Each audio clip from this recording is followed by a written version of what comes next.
Okay, no worries. You got time. As people come into the room, I just want to welcome you and I want to invite you to come on camera. And 'cause this what really brings the energy.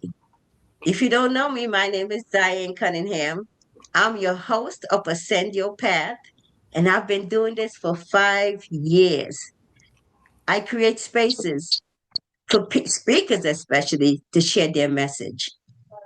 And I'm so excited today to have AC Caswell, former NFL player with the Oakland Raiders, and his beautiful, gorgeous wife, Deidre, on this platform to share. So I'm really happy. And as people come into the room, again, I want to invite you to come on camera, bring your energy. And I know I see my friend Miriam here, Fix It in 2026. I know she loves to bring the music, but Miriam, you got to do some music for us. You know, we're missing some music here. We got to bring that vibe, that energy. So I'm so excited for this. And as we come in, I just want to say, let's put in the chat what you're grateful for. Put one thing in the chat that you're grateful for, and you could also put where you're coming from. You got people that's coming in here from around the globe, so you can put in the chat what time of day it is, where you're coming from, and what you're grateful for. I am grateful to have our special guests, Deidre and AC. So Olga, maybe can you change AC's name? You don't want to call him Motorola. We don't want to call Deidre Samsung. Okay, so you all don't have to do that work. We got that taken care of for you. We Babe, got I don't know how to turn the speaker on. Yeah, that's so we got some technical difficulties, so you guys got to give us a couple of minutes here. No, you're good. We got you coming on at 10:30. So take your time. Okay. So again, my name is Diane Cunningham alongside my co-host Olga Kamina. And at this point, Olga is gonna mute everyone and then she's gonna unmute me. So we don't get the back. You're live. There you go. She's ready. All right. Okay, good. Thank you, Olga. Awesome. Okay, So guys. yes. So we do have AC just his name is changed. Yes. Okay, I know time is gonna go fast, right? We have Andrea, she's come. I gotta put my glasses, I need 4 eyes from Nassau. Okay. And yes. So again, let me just take a breath here because I'm so excited. And I invite you to take a breath alongside with me. Let us invite divine love to come in.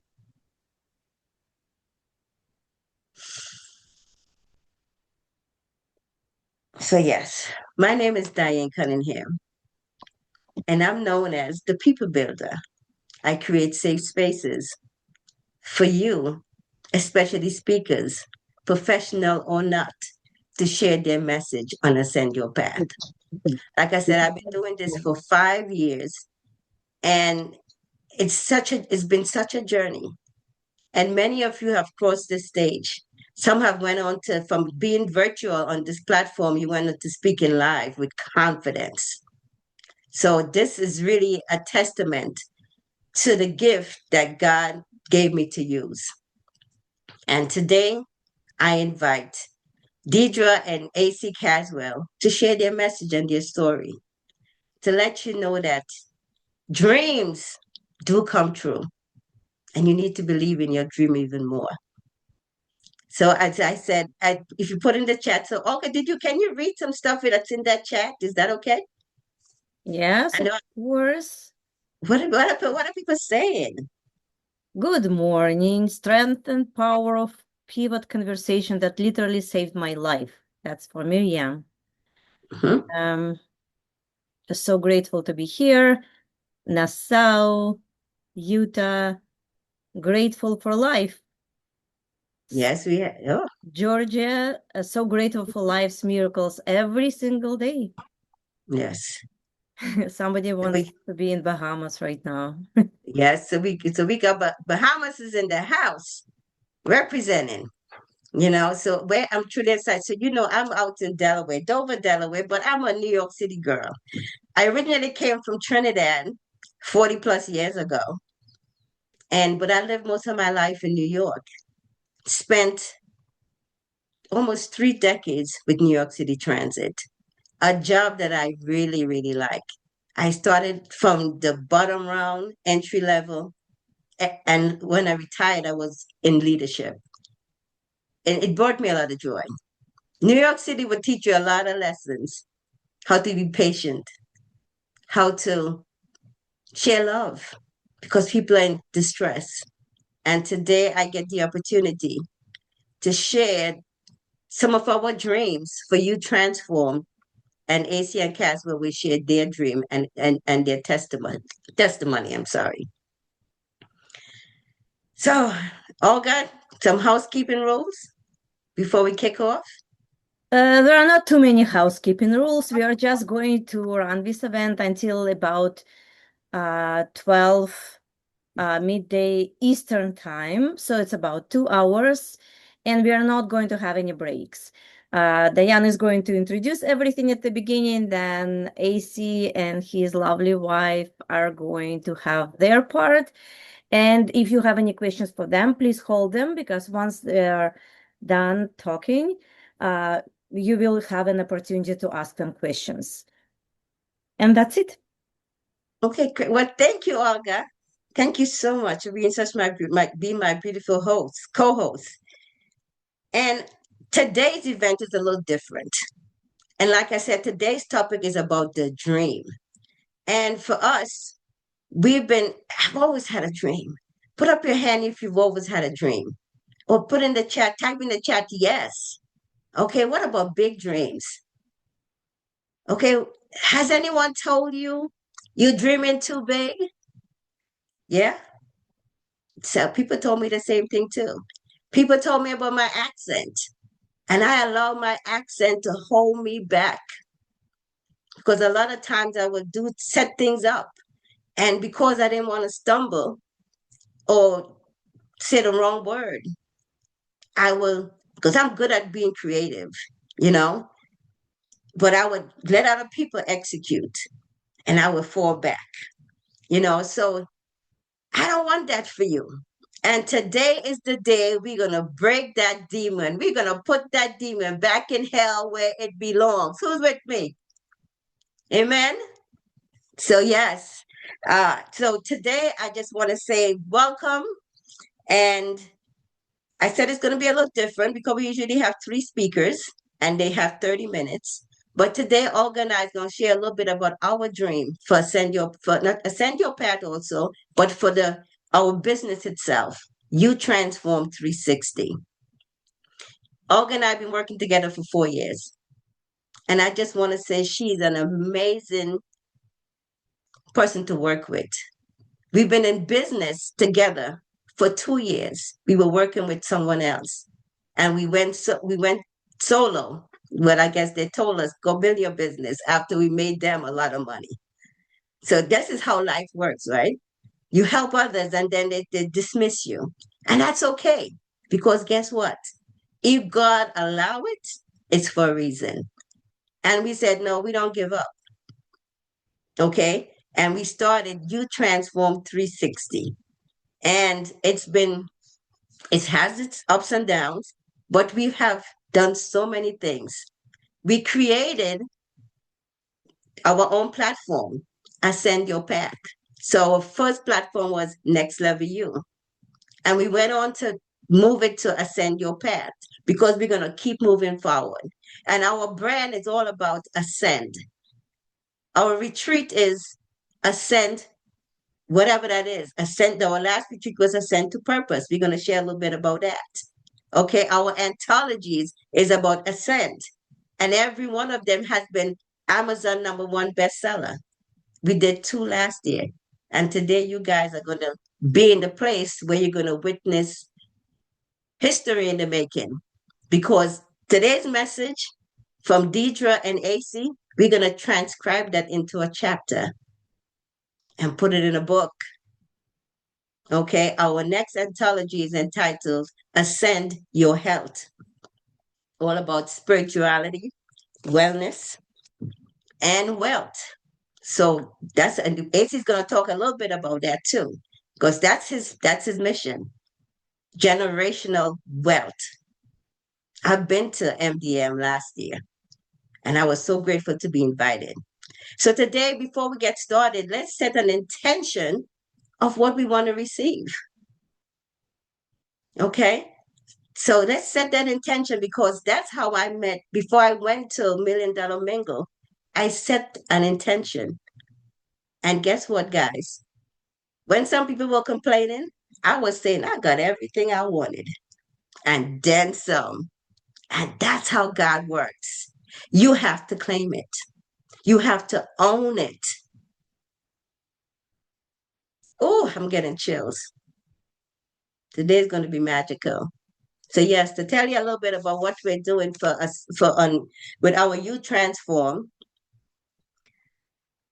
we're gonna do next Ascend Your Path.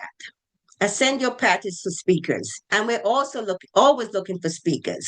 So if you have a message and you want a safe space to share it, type speaker in the chat. So this way we know who you are, because we're gonna reach out to you, because we want to put you on this platform. Here we go. We got the speakers going. Okay. So we went on to, from Ascend Your Path, we started the anthologies, because everyone's message needs to be in a book. It gives you credibility, especially speakers. Okay. So we have anthologies that we're doing. We usually keep it around. The first one we had 12 authors. And 3 months later, we launched our second anthology. And guess what? We doubled the participant from around, speakers, authors from around the world. And it really makes my heart sing. And this is our third anthology we're about to launch. And we're excited to have another celebrity author in the house, literally in the house with us now. So I'm so grateful for that. So August, so now picking up from what I said with the anthologies, I'm going to let you share a little bit of the next step. Yes, it gives me chills because, that was the purpose of our business, to help others. And when we started, we had no idea how to do that. Maybe some, but not very solid ideas. And of course, we did our mistakes and everything. But right now, with our publishing house, I think it's going very, very well. And Diane mentioned that when you publish, it doesn't matter wherever it's part of an anthology or you publish a solo book, you always get your credibility as an author. But not only that. You heard about 6 degrees of separation. You don't know who you are going to affect with your message. Who is going to get the aha moment from your message? When we were writing and editing and formatting all the 24 stories, oh my goodness, I got so much for me, of course. When I was reading them firsthand, I'm like, yeah, it speaks to me. Oh my goodness, that's about me. I am going to apply that just by reading 24 chapters. And how many people told us that the stories that they read in our anthologies were very impactful for them. Yes. So don't hesitate. Your story, maybe it for you think it's a small story. There is no lesson. There is nothing there. But for somebody else, it might be life-changing. You don't know that. So don't keep it to yourself. if you went through something and you overcame that, if you learned something along the way, anything, share it with others. Help others not to do the same mistakes, maybe, or to know the steps of how to go to the other side, whatever it is. And we are going to share with you the link to our anthology. Diane, do you want to show the, of course, it's not our cover. We just generated that with AI for now, but our real cover is going to be very beautiful, just like our previous two covers were. And they're not generated with AI. They're created by a very good designer. Okay, let me share with you. Yeah, you can share that cover that we created. Yes. And of course, AC is not going to be just like that. It's going to This be was much just, more. yes. So this was just this is just something a vision, right? So they said, put your vision out there. So we created this so we can have something to look at.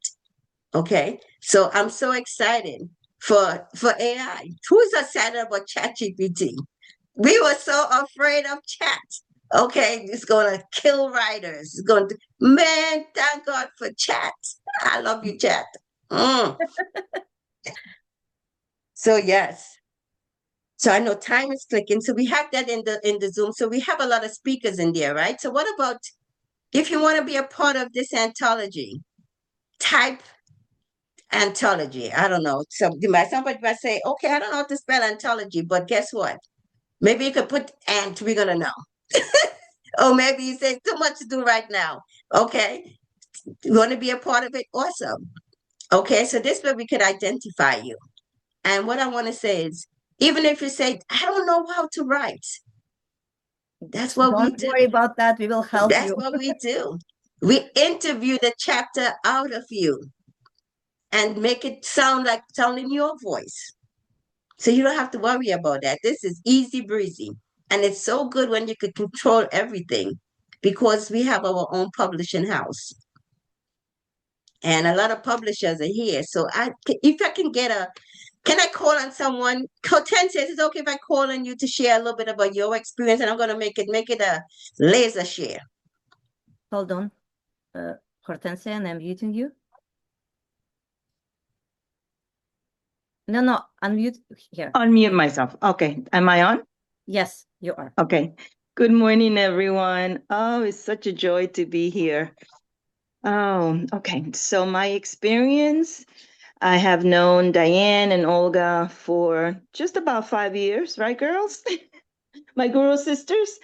And it has been a great journey. We have grown together, and you are doing fabulous. I had the pleasure to be a co-author in both of your anthologies, and it's a great journey to be here. And I am so looking forward to growing some more. You're doing the Ascend Your Speaker. What we said it was going to be a retreat, but maybe we're changing the name. And I'm so looking forward to that because that's what I want to do. I want to develop that skill and touch people and help them grow and amplify and expand and all that good stuff. The whole enchilada. But thank you, So, Hortensia. Good. I'm sorry. I'm sorry, No, I was going Diane. to say thank you. And you also was with me in Atlanta at at AC's MDM.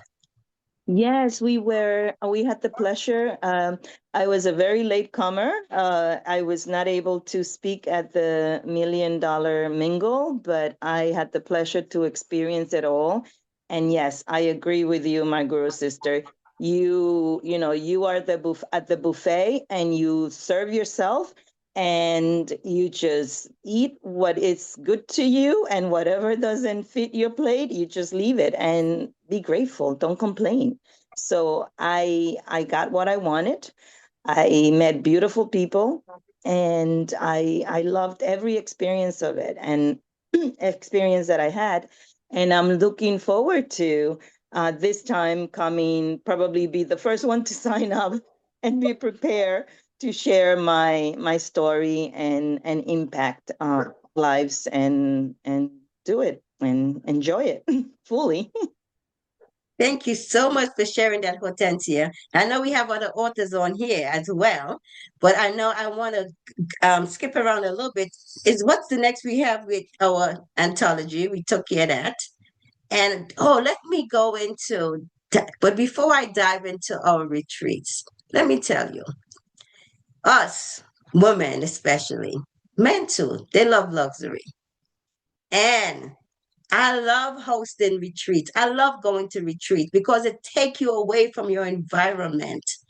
And you're surrounded with like-minded people. And we keep our group small. The max is 20. And let me tell you, we had an exciting time last September in Costa Rica.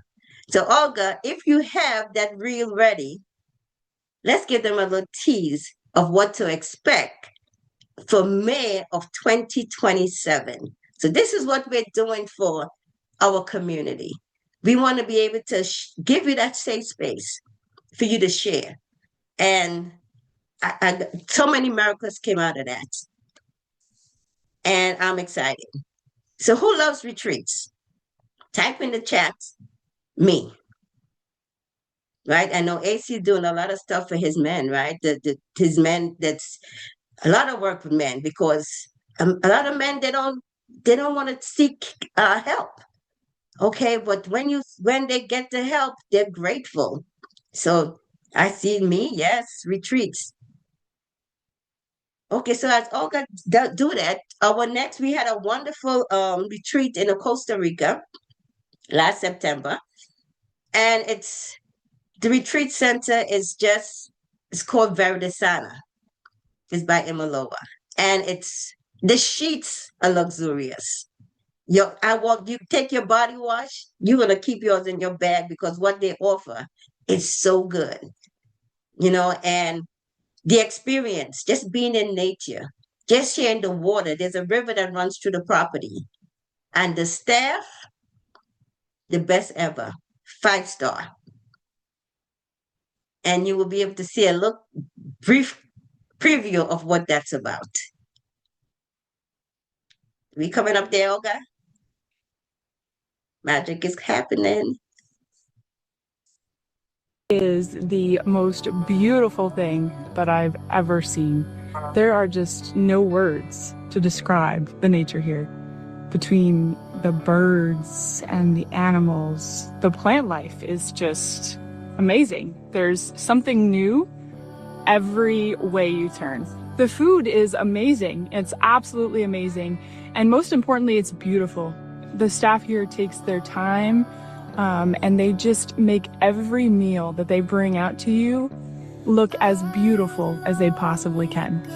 We were able to do the neurographics class, which was my absolute favorite. I am extremely crafty, and so it was just impeccable for me, and I'm going to take that home. And then we had, Dr. Joe's teachings as well, which was an amazing thing to learn.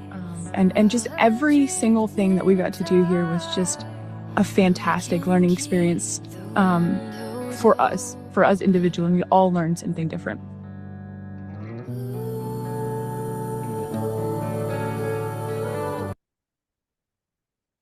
Thank you for sharing that, Olga. Who wants to be in Costa Rica, May of 2027? Type me in the chat. Yes? Yes, I see Deidre. Oh my God, yes. Deidre, you're going to have a ball there. The staff is just incredible. The spa is incredible. So yes, so we pretty much 50% full. Like we said, before we left Costa Rica, 5 people say, I'm in, count me for 20. We didn't even have a date, but it was like, you need to do this again. And that's the beauty, because we didn't come from a space of need. We came from a space of service. So I want to encourage you today, whatever you do, serve. Come from that space of service. It's going to make all the difference. Okay, so Olga, is it okay if we introduce our guests, Deidre and AC? Are you ready? Go This for is it. going to be a bit of an interview style uh ascend your path. So you could unmute them, Olga.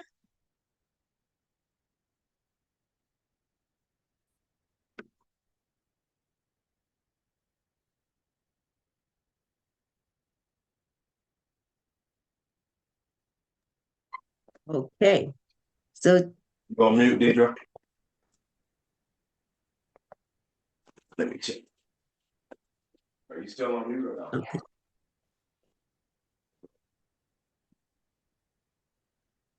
okay. Okay, perfect. So you could so let me introduce our guest of the hour. And again, I want to say good morning to you, AC and Deidre. Today is not just another conversation. I know it's not. Today is personal for me because coming from Trinidad, a country that's, and I went back there recently, where, we don't have, I mean, yes, we have running water, but I didn't come from that space. I started my life, I mean, eventually we got running water, but to share that this young Black girl came from a space where there was no running water. There was an outhouse.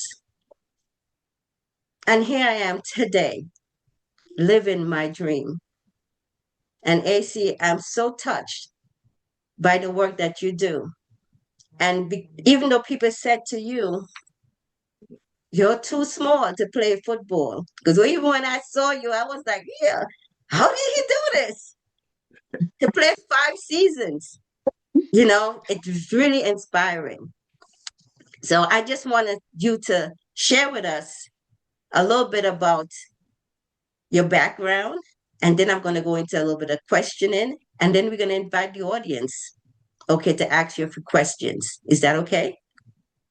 Absolutely. Awesome, awesome. So tell us a little bit about who is AC Caswell. Well, first of all, I'm gonna start off by saying, on behalf of my wife and I, thank you guys for having us. To hear just the story so far has been amazing. And before I get into our backgrounds, I just want to say thank you all for being such a testimony. Um, Everybody's voice is important. Doesn't matter what culture, what community you come from, what background you come from. Everyone is important. So we're honored to have this opportunity just to give you some inspiration and share a little bit about our story and kind of where we're at and where you guys are at and how we all can, at the end of the day, support one another, through our dreams and visions, because that's what all this is about. And thank you for the subject and the title that you put together is amazing. I mean, it just fits perfectly what we're doing. So with that being said, I won't talk too much about the background, but we'll definitely get into some good questions that you guys may have. But starting with me first, as I shared my story publicly, I'm from a town called South Central Los Angeles in LA, California. A lot of people know more about our town from movies and gangsters and violence and, Snoop Dogg, Ice Cube, all those things. It was a good city and it was a rough city at the same time. And give me 1 second because it was echoing. And with that being said, I had a hard lifestyle, but I had a fun lifestyle. I had a good lifestyle, but I also had a lifestyle that was rough.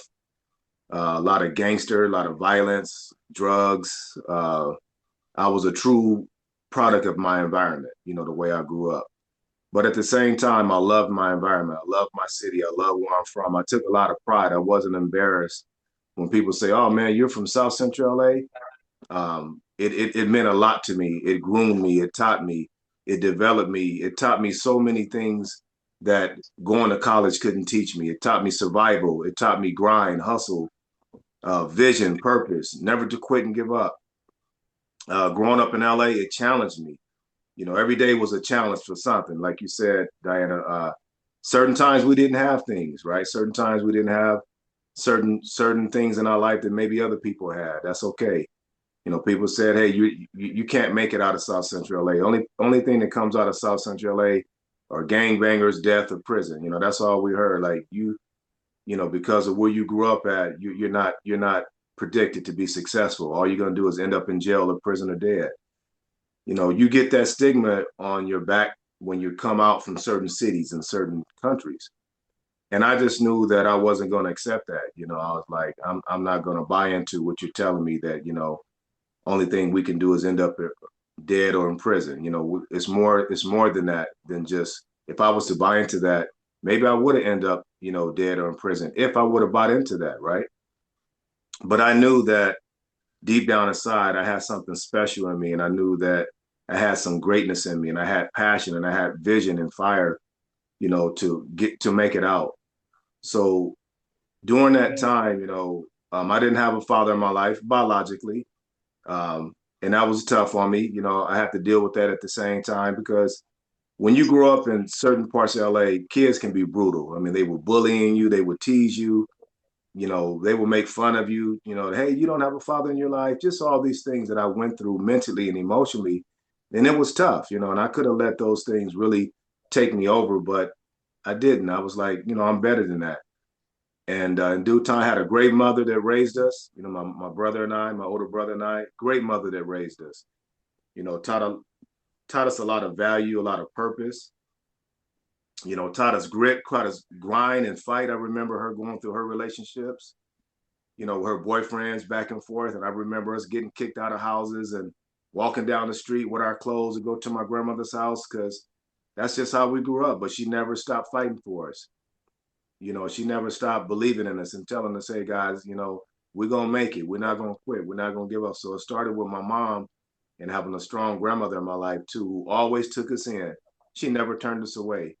You know, she called, my mom called and she said, yeah, come on over, bring you guys clothes. I'll make you something to eat. So we lived a very inconsistent lifestyle. And then I remember my stepfather that came into my life. You know, thank God for this guy who came into my life, who loved my mother, who taught us that, hey, I'm gonna love your mother and I'm gonna love your kids, you know, and he taught us unconditional love. And I needed that in my life, to have that man, that father figure in my life, which he came in and just gave me some value and gave me some purpose. But also, you know, I won't get into too much of this side of the story. My wife knows this, but this is where I come in and say I lived a gangster lifestyle, because my stepfather that raised me was a very powerful man when it came to the gangster lifestyle. And so I'm going through a whole different phases of life, sports, gangster lifestyle, just so many things I'm being dealt with. And to be honest with you guys, in my life, all I wanted was stability and consistency. That's all I wanted. Stability and consistency. We were living a good life. We were living a gangster life, a hustle life. Um, you know, how do you have stability during that lifestyle, right? You know, going to, you know, 4 or 5 different high schools in 1 year, what consistency are you going to get out of that? So I lived a give and take lifestyle. I lived it, had it all, didn't have it all. You know, 1 year we were millionaires, next year we were broke, living in a 1 bedroom apartment. So I lived a very up and down lifestyle, and eventually I got to a point as I started getting older. I love sports. Sports was my way out. I'm like, man, if I can stick focus on sports, let that be my way out. You know, that'll keep me away from gangs and drugs and violence and all these crazy things that were taking place. I'll let that be my safe space. So sometimes in life, no matter what you're going through, you have to be able to figure out what is that safe space for you. What keeps you at peace? And sports was my calling. I'm like, man, I love this. But just because I want to play sports, that doesn't mean that, you know, nothing was going to happen. I have to take it serious. I have to get focused. I didn't let anybody take that away from me, because that was my safe space. When people told me quit and give up, you're never going to make it. You don't have a good family background. You don't have a good education. You should just quit and give up. You should go back to selling drugs. You should just be a gangbanger. You know, there's nothing out here for you. And I just didn't accept that. I'm like, you know what? I'm gonna show people, and I love that. I love people that doubt me. That's just me personally. I love people to tell me that I can't do it, because it thrives me, it motivates me, it drives me to become great. Don't be afraid of that, right? So I took that as a challenge, and I worked hard. I got myself together mentally, emotionally, physically. I started surrounding myself with pretty good people around me. And really, I just put my head down and I started grinding. I started working. I start allowing myself to accept that. And there's another thing. Don't be afraid to accept that God has called you to greatness. I accepted it. Even at an early age, I said, God, I know that you gave me something special. I don't care if people believe it or not. I'm going to put my head down. I'm going to trust in you. I'm going to fight the good fight. I'm going to keep grinding. I'm going to keep driving. And eventually, look what God did. He took a young man like me from a community like I had, from a lifestyle that I had. Not only, forget about the accolades and the fame and the fortune. The most important part that he did for me personally was he allowed me to have a relationship with him, with God. And when I had that relationship with God, he began to open doors and do things that nobody couldn't do. I just had to do my part. So with that being said, yeah, we're a spiritual family. We put God first in our life. We trust in God in everything that we do. But we also have seen the growth that God has done in our lives. Okay, we've seen what he's brought us out of, what he's delivered us from, what he has healed us from, what he continues to do, and the people that he put in our life. It's not by accident that Miss Diana, we're on a call with you today. We believe that was divine purpose through God. Some people come here with the wrong mindset, with a bad attitude. They come in not knowing why they come to places. We service thousands of people that come to Scottsdale for our event that we put on. Thousands. We know we can't please everybody, right? But my wife and I always say, God is going to bless the right people that need to be here. And the people that don't need to be here, guess what? They didn't show up. We're okay with that. So the point I'm making is going through that journey, trusting in God, looking at what he's doing for us today has been a true blessing, a true miracle, and so honored to share our story. We talked about all of you guys on this call. I have not probably met some of you. I'm looking forward to meeting you, my wife and I. But I can tell you right now, guys, never be afraid to be a testimony. We all have a story. We all have a testimony. And if you don't share your testimony, a testimony sometimes is a matter of life and death. You never know who needs to hear it. I went to the NFL years ago. I said, hey, guys, make my story public. A lot of my stuff was private. I said, make it public. I want thousands of kids from South Central LA, Black and brown community, minorities to know that if I made it out, they can make it out. But I got to tell my story. I can't be ashamed or embarrassed or prideful. I got to tell my story. I'm very transparent about my story because I believe that if I made it out, you really can't make it out. When you hear my wife's story about, won't get into her story a little bit, but how she made it through, right? We all have a testimony, and that's why I was so honored to be on this call to hear you guys. Now, I know I didn't hear everybody, but so far it sounds like, wow, you guys are sharing your story, you're sharing your testimony. And I just want to be an inspiration today with my wife and I. I'll answer some questions, but my lifestyle it's a book. Okay, it's a movie. My wife knows it. It's a documentary. It's all of that. I can't give it all to you today, but what I will give you is that I made it. I made it, guys. I made it out, and I made it out because I'm a visionary. I'm an innovator. I'm a believer. I'm a go-getter. I believe that we all have greatness in us, and you let no one take away your greatness. I don't care who downplays you, who comes against you, guys. You are all great. I say this real quickly. I say this jokingly, but I want everybody to do this. So everybody raise their hand up, then hold your thumb up. And I always say this jokingly, if you don't have a hand or a thumb, then raise your toe up, okay? So I say this, guys, that think about how powerful our thumb is, okay? Everybody in the world that has a thumb, they can raise their thumb up. They all have their own fingerprint. You can have a twin, you can have a triplet, you can have a brother that look like you can have a best friend that look like you. We all have somebody that look like us around the world, but guess how good God is? He gave everybody your own fingerprint to be able to stamp it on the game of life and say, that's how important you are. But if we don't use our fingerprint to stamp it on the game of life, what are we doing? You understand? That's how powerful we are. That's how powerful God is. We have our own fingerprint of greatness. So what I would say to you ladies and men that's on this call, Diana, I will tell you this right now. You're making me so excited about the retreats that you guys are doing. I think I'm gonna put a wig on and become a part of the club. Okay, you guys are doing some great things.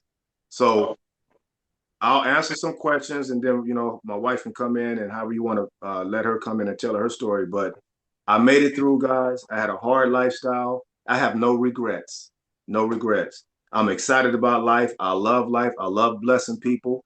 I love building a platform for everyone, not just the billionaires, the millionaires that come out to my event.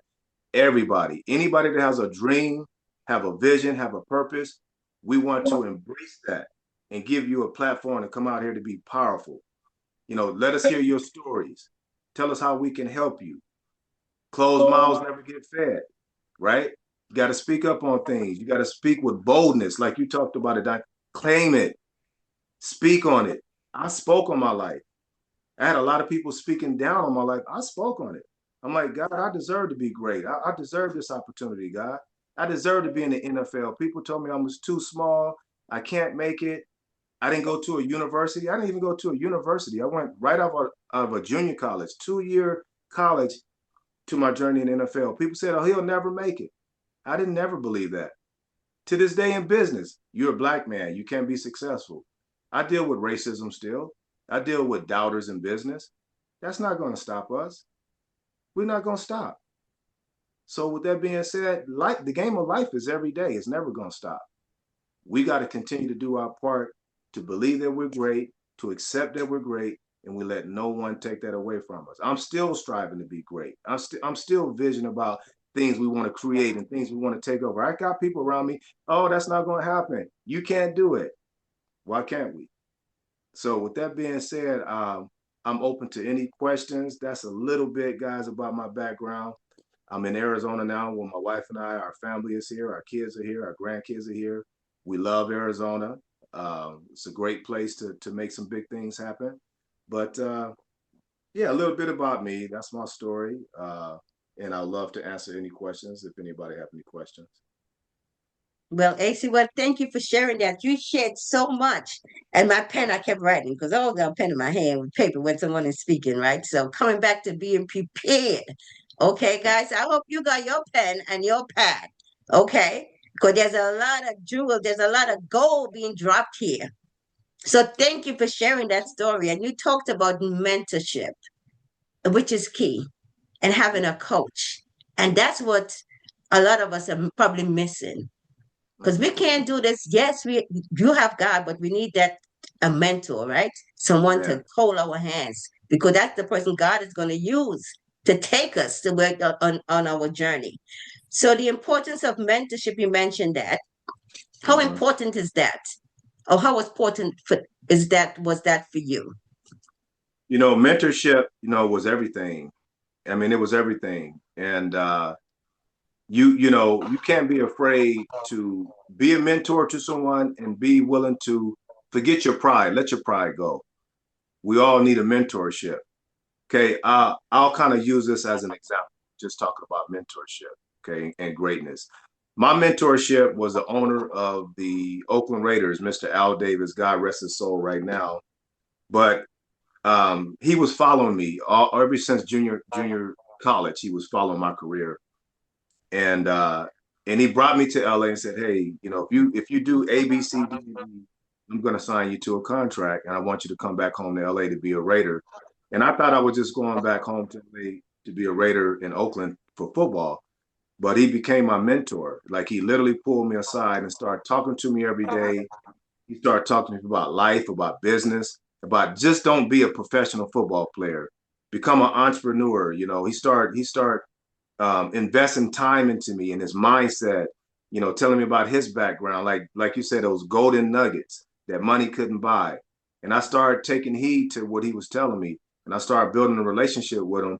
And he was like, "Do you know why we're the Raiders? Because we're commitment to excellence, and we're all these things that he built." And he became my mentor that really carried over in my real world. Even after football, I have so much of his in me, so much of his spirit in me, of business, of power, of greatness. And there's been other mentors. My stepfather that raised me, he's no longer with us, he passed away, but he gave me some things that college couldn't give me. He gave me grit. He gave me grind. He gave me hustle. He gave me fight. He taught me how to survive. He taught me how to, love. All these things he gave me. So don't think that it's just one major mentor. It can be phases of mentors in your life for different challenges that you're going to go through in life, different goals and strategies that you want to accomplish. But just be accepting to having a mentor. We don't know it all, guys. You got to have somebody in your corner. Okay. But thank you for sharing that. I always say, we need someone to really look at our blind side. Just like that car had the mirrors on the side. We need someone to see our blind side. So I'm really so appreciative of that answer. So Olga, are there any questions in the chat? Guys, let me ask you, this is a great opportunity here. And I forgot to mention that the person who invited the most will get a 15-minute call one-on-one with AC. We've been tracking that. Okay, so this is really exciting. And this is what we want to bring to you. We want to be able to share and give you what we got, and allow others to share. Okay, so any questions in the chat, Olga, or if anyone have any questions, put your hand up, your reactive hand, and that's in the bottom of your screen, or you can just raise your hand and ask your question. Christy is asking how many kids you have and what are the ages. Oh, that's a great question, man. We have about 5, 6 kids. We have grandkids. So we're on the grandkids now. So which has been right, babe. We got how many grandkids? 6 grandkids, I think. So we have 3 boys, 2 girls. We love our kids, and they're all doing their thing as well and still learning life, going through life. But we're on the grandkids, and when you have grandkids, guys, I don't know if you have grandkids yet, but it's a different perspective. It makes you feel like your purpose of why you're here on life, right? So that's another phase of motivation that just pumps us up to be great is our grandkids. Awesome. I see Teresa got her hand up. You said something that was very powerful, not to be afraid of your greatness. And when God gives you such a vision of where he wants you to go, which is something that I'm standing in the fear of it. What suggestions do you have to help me get over that fear? First of all, Teresa, great question. Where are you from, Teresa? What state are you in? I'm in New Jersey. New Jersey? Okay, there you go. Born and raised in New York, though. Okay, I got you. Well, that's a great question. And so, from hey, Miss Sandy. So we're a very spiritual family, and obviously, every day my wife and I, we pray, we talk about, we bind and rebuke Satan out of those fearful moments, right? Greater is he that is in us than he that is in the world, right? We speak those scriptures, we cast those fears out and those doubts out, because God doesn't give you a vision and a purpose to have you fearful and to have you stagnant. Like, no, we know that the devil is trying to deceive. He wants to hold us back. He wants to put that doubt, that fear, even within ourselves. We don't even need anybody around us, because it starts with ourselves. And that's why what I would want you to do, Miss Teresa, is, first of all, we got to rebuke the devil out of our lives every morning. Say, hey, we cast you out. We claim in victory. We declaring this day to be victorious over us, right? Any doubters around you, any spirits around you that's haters, that's doubters, that don't want to see you, so you got to cast that stuff out, and you claim that thing, man. You speak it, you keep speaking it. Okay, you speak over it and say, hey, I deserve greatness, God. Lead me down that vision that you gave me. We all get a little bit of doubt and fear, but immediately we hop on top of it and say, we cast that out. Get thee behind me, Satan. The world don't care about us. You guys know that. Okay, so you got to, Teresa, just keep claiming that thing, speaking over it. God said, I'm not giving you the spirit of fear, but what? The power, the love, and the sound mind. Why would God say he gave us the power? He gave us power. You got to understand how powerful that word power is. He's giving you the ability to speak over it and to cast it out and keep moving. And that's my advice to you. Keep claiming power over that fear.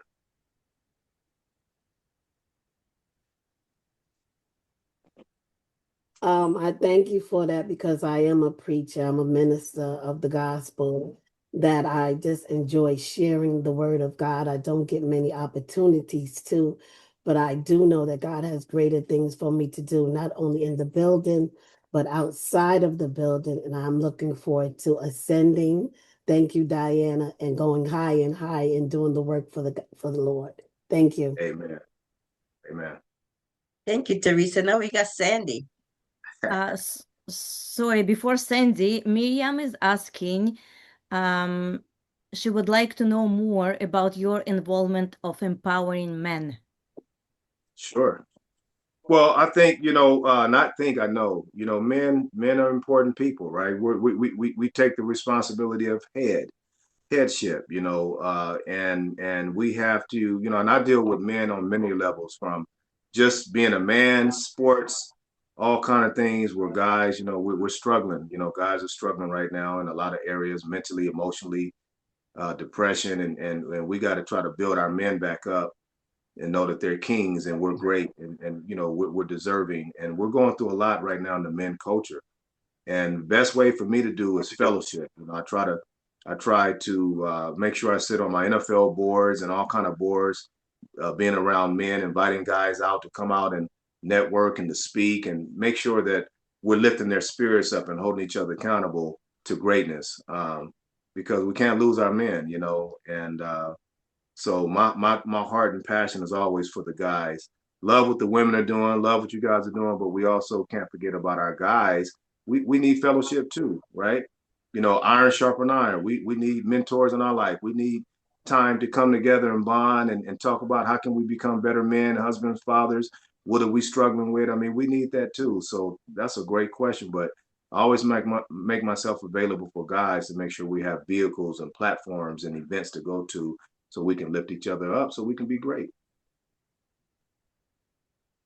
Great, great, great. You talk about accountability, right? So this is why we have community. As humans, we were created to be in community. And as someone reminded me recently, God, that's how Jesus Christ, when he came, he operated in community. He wasn't in the church. He came to the people, okay, and they followed him. So I love community. Love that. So are we going to move on to Sandy?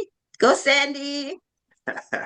Hey, AC and Deirdre, it's great to see you guys. Oh my gosh. So AC, you're such a blessing. God has used you in so many ways, and you're such a man of God. Thank you. You keep going, talking to those men. They need to know who they are and that we need them to be in their place in this world. So anyway, I wanted to ask you, AC, with all your success, I'm sure you had many people through your life, even with your work now and everything, wanting to sabotage you, wanting to take you down because of the competition and everything. How did you deal with that through your life as a man of God, and just being able to keep your focus on where it needs to be, and how did you not let those guys get in your head and mess with you? Well, that's a great question, and it's so and it's so funny. Like growing up in LA, because we were so competitive, even when you didn't have, right, and so for me, I started building my mindset to protect my mindset, number one, but also to be honest with you, we talk about self-love, self-care. I had to start with myself first to believe that, guys, I'm important, I'm valuable, I deserve this. Okay, regardless of what. I know it was going to be tough. So I had to learn how to manage and deal with the haters, the naysayers, the non-believers. And I got to a point where I got so used to it where I started using it as fuel. I started using it as fire. I was like, I'm a little bit different, the way I present myself. I tell people, I don't know if you guys ever remember the saying where it says, oh, you jumped on the bandwagon. I don't know if you guys ever heard that. Oh, you jumped on somebody's bandwagon, right? Meaning that, hey, I like this team now because they're winning, or I like this person now because they became famous, but I didn't like them. Well, I embrace that. I embrace the bandwagoners. I love that, right? I like to, because when you look at life, nobody has to care about you. Nobody has to believe in you. Just because you start a business, nobody has to support your business. Just because I made it to the NFL, nobody had to become a fan of mine, but I had to work to that point. I have to work hard and accept that, guys, I'm nothing. I got to build myself up with people want to invest into me. I got to build myself up to people want to believe in me, want to support me, want to jump on the bandwagon. But you're gonna have your haters, and I just learned how to mentally, emotionally focus, block that out. I don't let that hurt me. Every day somebody's trying to bring you down. Everybody's day somebody's trying to hate on your vision that you gave me. I'm just a competitor. I like to compete. I like, oh, you okay, you said I can't do it. So for me, it starts here mentally. Mentally, because the NFL is mental. It's not that thousands of great athletes come out of college who can't make it physically, like talent wise, they can't make it mentally. So it starts with the mental game to build your mental strength up so that way you can deal with those fiery darts and those haters around you. It's mental for me. Ooh, good. Thank you. Thank you. Thank you. Appreciate it. Love what you said. I love what you said there, Ace. You're talking about mental rehearsal. And I know a lot that happens a lot, just not just in sports, but it happens a lot in sports. But I think we need to do it more in life. We need to mentally rehearse the life that God promised us. And you talked about, you talk about what God's promise. And God love it when we remind him of his promise. Not that he don't know his promise or we have to, but he love it when we remind him of his promise. He sends his angels out there to go to work on our behalf. So yes, but great encouragement. Thank you for sharing that. Oh, I'm so excited. So we have Olga, are we going to Chrislyn?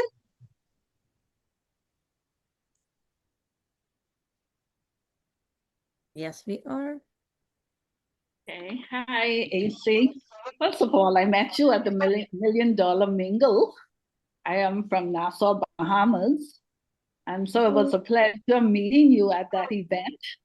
I totally enjoyed it. Looking forward to attending again. And you basically answered the question that I wanted to ask you is, what did you have to release in order to rise?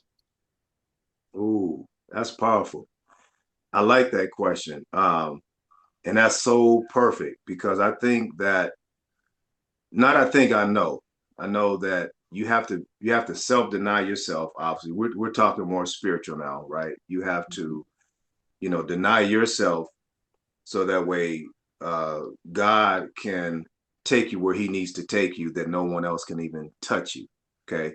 And for me, that was really, I think, around coming into later high school years, going into my junior college year. I went through a lot of tragedy, and going through that tragedy totally put me in a just, all right, God, if you're real and you're in my life, I need you. I need favor. I need deliverance. I need healing. Take me to where you, like Dinah said, you promised the role. You already know who we're supposed to be, and I have to trust in you. So for me, it was coming into high school and college where I just denied myself. I said, that's it. Flesh can only get me so far. Flesh can only do so many things for me. So for me, it was coming into that high school, college year where I just laid down myself and said, that's it. Flesh is gone. I need God to totally come in and do what he needs to do on me.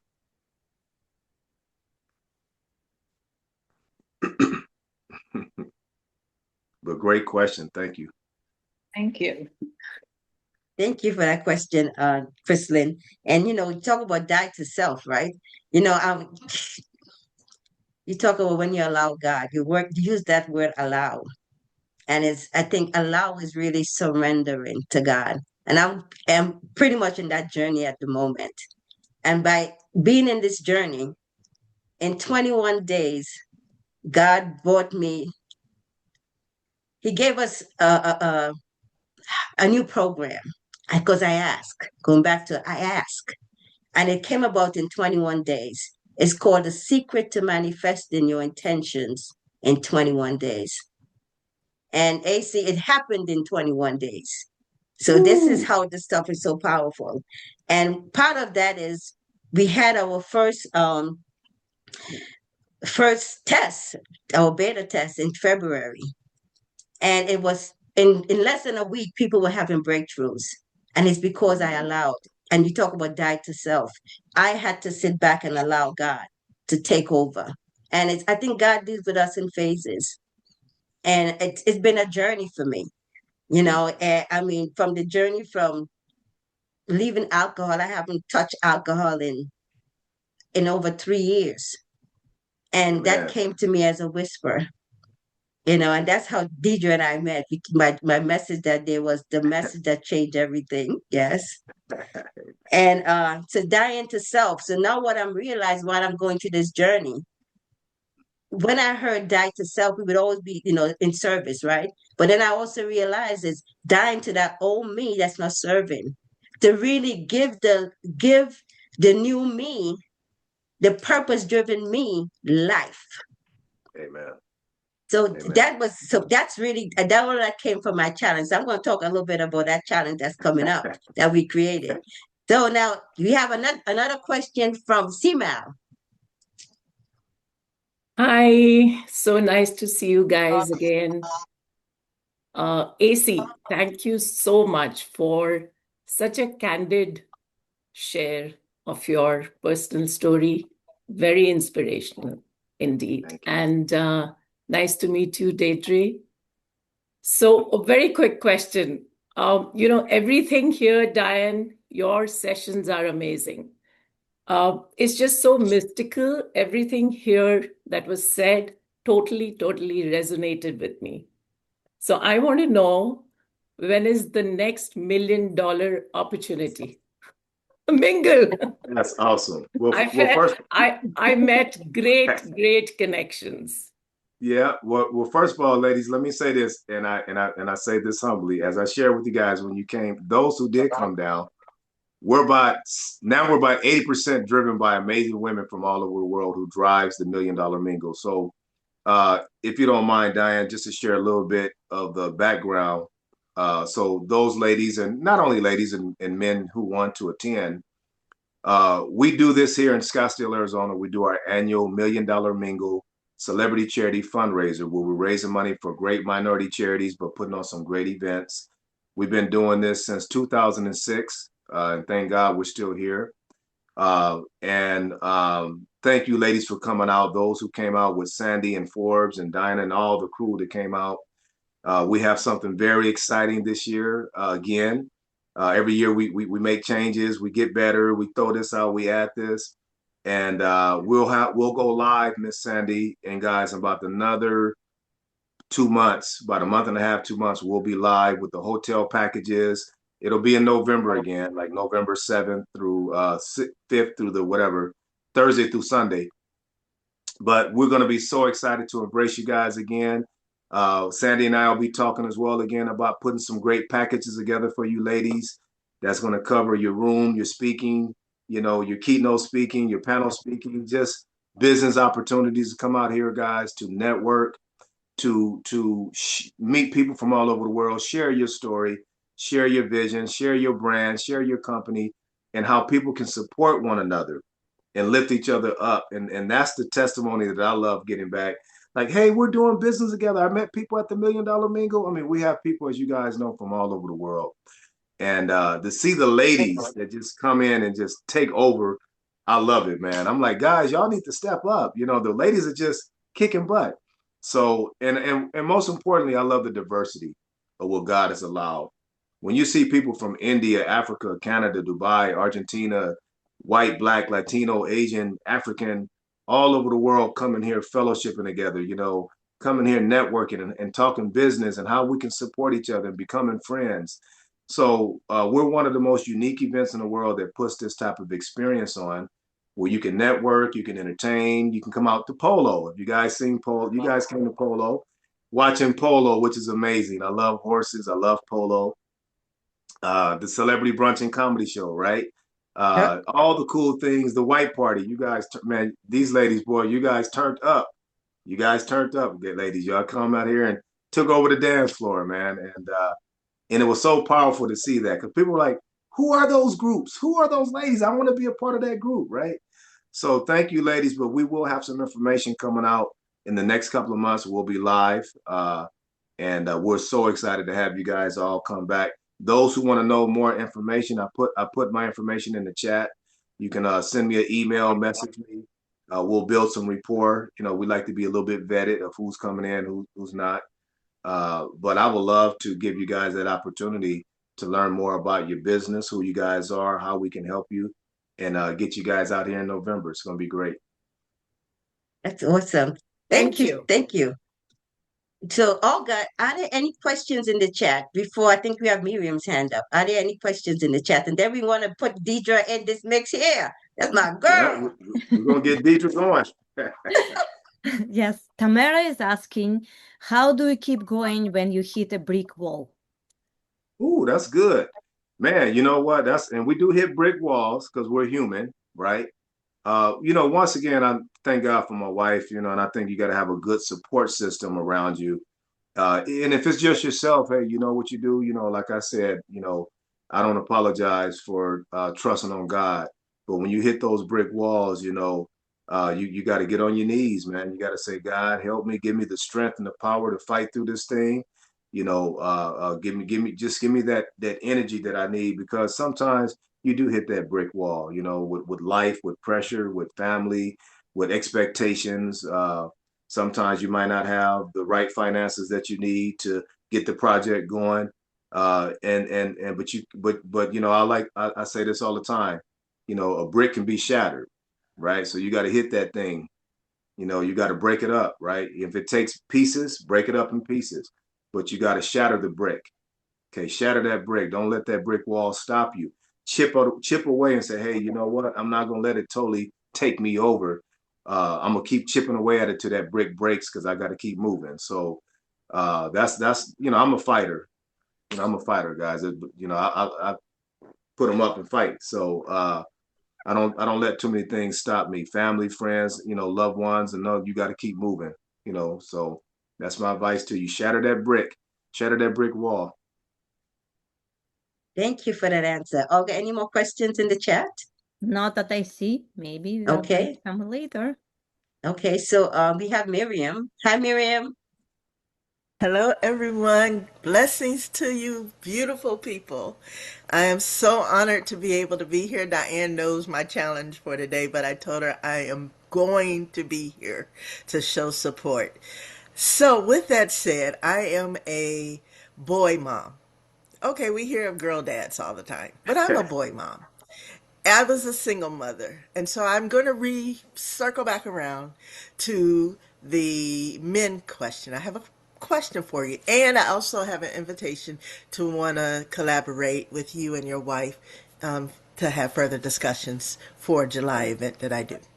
So, my question, I have to write it down so I won't ramble so much. When men are giving safe space to tell their story, because I'm a storyteller, not as athletes or providers or survivors, but as sons with identity and legacy. What shifts have you seen in how they redefine strength, leadership, and manhood? I am on this bent that we are royalty. We have to embrace our heavenly identity. Go back to 1 Peter. All of us, but especially getting in order and in order with our manhood. So with that said, what shifts have you seen in your safe spaces, in your mentorship, in your conversations that have redefined strength, leadership, and manhood that we may not be talking about currently, but it's necessary? Oh, for sure. First of all, great question, and I appreciate you. What state are you from? Okay. First of all, I love my KC Chiefs. All right, so they didn't do anything this year. That's okay. We needed to have a bye year to get our acts together. I am I am in Virginia by way of Okay. KCMO, but currently in Virginia. The Redskins, okay, but or whatever they call now the I got Commanders, but I got you. the Chiefs are my heart. I Okay, got you. with that said, I got you. That's where I am on the East Coast. But my Okay. Well, besties are in mhm. Arizona, and so there's Oh, some cool. collaborations. There's some collaborations that I'd like to also, Okay. talk about with you as well. For sure. Absolutely. Well, first of all, thanks for sharing that. And appreciate you being a single mother holding it down. How old is your son, if you don't mind?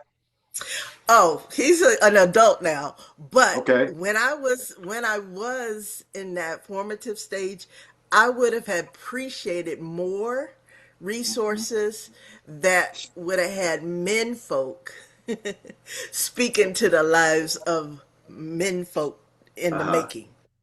And Right. so that is a concern of mine. I was an advocate. Okay. He had ADHD, so I had to fight for that. Mm-hmm. Those Right. labels, and tried to Sure. shape him as a healthy individual. And so, Sure. yeah, Sure. he's an adult now though. Well, let me But say still. this too. Let me say this too, and hey, once again, thank you for, stepping up and being that great mother that you are. And I'll kind of go back to this a little bit because I got bullied a lot. I got teased a lot. I was a kid when I told you guys I didn't have a lot of stability in my life, education wise, going to different high schools. So I fell under that special education. Now they call it IEP and all that. And I Yeah. really, it was tough on me, but once again, I believe that, I didn't let anyone take that spirit away from me that I can be successful and make it. I had to believe in that because there were so many negatives around me and so many doubts around me that I should have failed, right? And a lot of that was my education, because unfortunately, when you look at the NFL, the National Football League that I played in, 75% are minorities, which are blacks. And out of that 75%, about 45% comes from poverty. Okay, single home, single family, father in jail, no parents, foster care, blah, blah, blah, blah, blah, when you hear the story. So a lot of things was against us. And that's why it was important to share our stories with you guys, that how we made it through. And I think going back to your question, as a man, as a young man, a man in general, be honest with you, once again, I didn't have a lot of people in my life, a lot of good positive mentors in my life, uh, during my, to say how you should make it and be successful. Um, I turned to God. I turned to the book of Psalms, right? I turned to the book of Proverbs, and to find out what it means to be a man. Know my place in life. I'm not a she man. I'm a man. You understand? I don't want to. I want to learn what is my role as a kid. How to take my place as a man. How to be a provider, a loving, friendly, this, that, blah, blah, blah, blah, blah. I took the Proverbs. I was reading. I took the Psalms. I was, you know, learning how to develop, how to be that man, and knowing how to recognize when another man wants to come into my life, maybe to be a friend, and maybe to try to, put some wisdom on me and not take it personal, right? Some people are prideful. Guys are very prideful. Guys are very keep your hands up, like you can't tell me nothing, and sometimes that hurts us. It hurts us as who we're gonna become as a husband, as a father, as a community leader. It just hurts us, and I think we have to learn how to be vulnerable. We have to learn how to, embrace certain things so that way we're not as scarred, so my question, my answer to that is, as I was growing up as a young man, I had to learn how to embrace those things in my life. You understand? And I also have to learn how to welcome other men in my life because I was very closed minded and I didn't let a lot of people in. A lot of guys in my space. To this day, I only have maybe one or two best friends for a reason, but it's tough, and that's why I think we have to just continue, ladies as well. Empower. I know it sounds bad to say this, but sometimes you have to empower these guys too. You gotta lift the guys up too, even as your kid, even as your sons. My wife has her story when she'll speak, but she's a boy mom too, right? She's a girl mom too, but still got sons, right? You know what I mean? And yeah. Great, great. Thank you for that check, AC, that answer. And thank you, Miriam, for the question. So we're gonna go to Chris, and then we're gonna bring Deidre in the loop here. You want to hear Deidre? You want to hear Deidre? Chris? Hey, Mr. AC, thank you for being on here and sharing your story and just being vulnerable. a lot of times, like as men, it's hard for us to do that, and having the safe space for men. I'm going down the same path with my organization as well. But you said something important. You're like, I'm not a she-man, I'm a man. And in today's society, we get persecuted for being real men, but you went to Proverbs, and then there's also James, where it tells men how to be men. And being open to have other men mentor you and letting your guard down to be able to do that. So thank you for the work that you're doing. I know Ms. Diane was trying to get me on here, and I have crazy stuff going on, but I really wanted to be on this call today, and I'm blessed that I was. And hearing your story and how you are trying to just get back. It's not that I made it, it's I want to bring other people up with me. So thank you for that. Amen. Thank you, Chris. And Chris, what state are you out of, brother? KC, sir. I know Okay, I got you. I know the history of the Raiders and the Chiefs. Yeah, well, But if it makes you feel better, we know. We listen. We know you're an undercover Raider fan. That's okay, brother. I will allow that. Okay. I'm an Al Davis fan. So when Al Davis was there, I was Raiders. When they moved to moved to Las Vegas, I just couldn't do it no more. And so, but I loved Al Davis and how he led and what he meant. In fact, one of the last times I saw him, I was in a suite right next to him when he came to see the Chiefs play right before he passed away. And yeah, that's so powerful. I was like, I got to see the man. So it was, you are correct. I am an undercover Raiders fan. I just couldn't follow him to Las Vegas. There you go, brother. I got you. Well, we're gonna try to win you back, man, and keep you there. But I appreciate you. Thank you, Chris, for acknowledging and your question, man, answering that, and appreciate you, man, and looking forward to obviously meeting you one day and how we all can be supportive. So I appreciate you, brother. Welcome, sir. Chris is amazing. Thank you. So, Olga, any questions in the chat before we move on to a question? Listen, I'm waiting to hear this question. Hear Deidre share about her. Yeah, no questions in the chat. So, Deidre, just to tell you a little bit how I got to know Deidre. This is so crazy. And this is how, no, it's not crazy. This is how God works. Yeah. I was at the $1 Million Mingle, and the speakers, were running late, and I was the last one to speak. And I got off the stage, and this person came up to me, and she was like, "Oh my God, I wasn't supposed to be in this room. I wasn't here all day, but God led me in here, and you spoke to my heart." And I was like, "Oh," but I'm saying to myself, I couldn't believe this. I just spoke. I touched somebody's heart, but I knew, just coming from the training from Forbes Riley, I gotta give Forbes Riley props. I can't come on here now without saying to the queen of pitch how she affected my life. Okay, and it's because of her that we all was able to come to $1 Million Mingle. Because of listen, she teaches us how to pitch, and Sandy won that competition, and we made it to Arizona. So I'm truly excited to really have you guys on 3 months later on this platform. So Deidre, would you share with us a little bit about who Deidre is? Can you hear me? Yes, ma'am.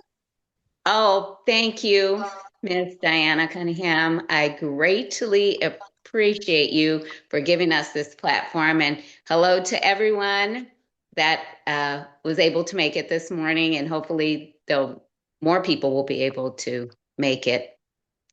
And it was such a blessing. Like you said, I wasn't even going to come in to the $1 Million Mingle networking part. And God kept tugging at my heart, just go, just go. And so when I did, I snuck in the back, and I was so drawn to you. And just listening to you was so amazing. I mean, it brought me to tears just listening to you.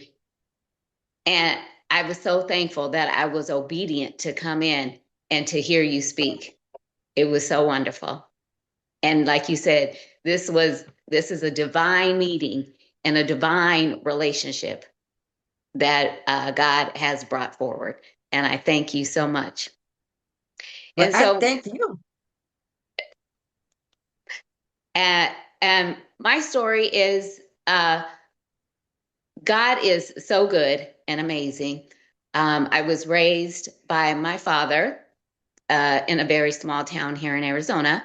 My mom left him with 3 kids, and he was so amazing. My dad, just an amazing man. He was one of 14 kids, raised by a good father and mother, and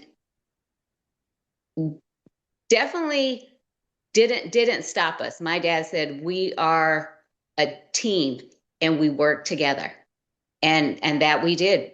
Never stopped us from supporting one another, loving one another, being in the community. His family stepped up to help and take care of us. So that's who the Lord blessed me to become, and to meet my husband, who came from being raised by his mother, single parent home. And we have so many similarities, which is so good, which is so good. But thank you, Deidre. So, Deidre, I would love to. I gotta get my glasses on. I have a couple of questions. I'm going to ask it one at a time, though, and then we're going to open it up to the floor.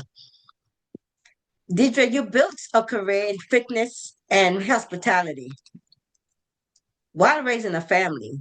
How do you hold onto your own dreams while supporting others? Holding on, number one, to the Lord, and two, having a good support. I have come from, like I said, from a very large family. My dad being one of 14 children. So I have a good support system as far as my husband, as far as my kids, and my family, extended family, my cousins, still a couple of aunts and uncles, uh, uh, grandkids. So I have a good support system, even in my community, like working out. So I have a good workout buddies, and going out and serving in the community. I love to serve. I love to give. I love to give. So I so love that answer. And you talk about service, and I think, I think I heard Tony Robbins say this recently on one of his talks. He says, we were created to serve. Amen. Okay. Amen. And and that's it. It's so simple when we think about life, right? All we gotta do is share love and serve. So I really do love that. So Olga, do you have a question for Deidre? Yes, Deidre, thank you for coming. And AC, thank you for coming. And I heard you answer just now, and I'm thinking about myself and thinking, I don't have that extended family. Basically, I have some family, but I have to support them, not they cannot support me at the moment. And I'm thinking like I'm spreading myself too thin right now because I have to help everybody and there is no support system for me. And many times I do forget about my dreams because I cannot find time to focus on myself and my own dreams. And I know all the theory part, right? I just did something from resin, and it says, be you, do you, for you. And I showed that to my daughter, and my daughter said, Mom, you should follow that. I said, yes, I know, and I'm not doing that. So what do you do if you don't have that immediate support? What do you do if actually you have so many responsibilities besides earning money and supporting the kids and everything else? Well, like my husband, can you hear me? Yes. Like AC and I say, we service a lot of people. We took care of my dad, my uncle, my aunt, grandparents, grandkids, kids.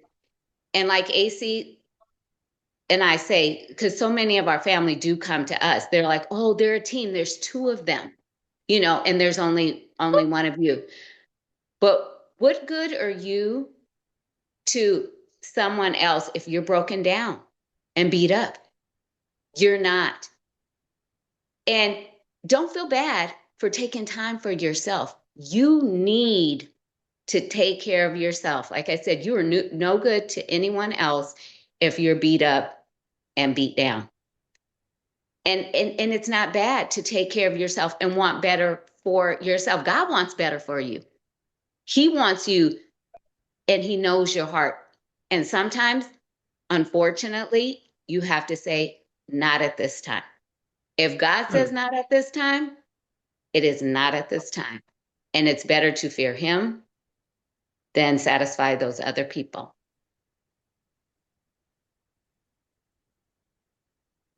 Thank you so much, Deidre. Please take care of yourself.